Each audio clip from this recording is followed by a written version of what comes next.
கிருஷ்ணகிரி மாவட்டத்தில் பிக்கப் வேன்களை மட்டும் குறிவைத்து கடத்தும் பலே திருடனை போலீசார் கைது செய்துள்ளனர்.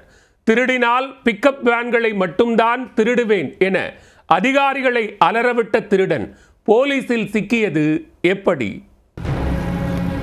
கிருஷ்ணகிரி மாவட்டம் குந்தாரப்பள்ளி கிராமத்தில் கடந்த 2ஆம் தேதி செல்வராஜ் என்பவருடைய வீட்டின் அருகே நிறுத்தப்பட்டிருந்த பிக்கப் வேன் திடீரென காணாமல் போனது.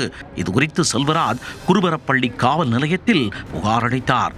இந்த புகாரின் அடிப்படையில் போலீசார் வழக்கு பதிவு செய்து தீவிர விசாரணை மேற்கொண்டு வந்தனர்.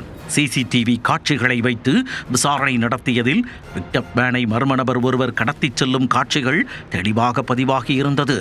பின்னர் ஒவ்வொரு சிசிடிவியாக தொடர்ந்து விடாமல் அலசியதில் இறுதியாக கோவை மாவட்டம் மேட்டுப்பாளையம் அருகே திருடப்பட்ட அந்த பிக்கப் வேனை நிறுத்தி வைக்கப்பட்டிருந்ததை கண்டுபிடித்தனர். உடனே அந்த வாகனத்தை சுற்றி வளைத்த போலீசார் வேனில் பதுங்கியிருந்த ஆரணியைச் சேர்ந்த மணிவண்ணன் என்பவரை கைது செய்தனர். காவல் நிலையம் அழைத்துச் சென்று விசாரித்ததில் பிக்கப் வாகனத்தின் மீது தீரா ஆசை கொண்ட மணியால் அதை வாங்க காசு இல்லாமல் திருட பிளான் போட்டுள்ளார்.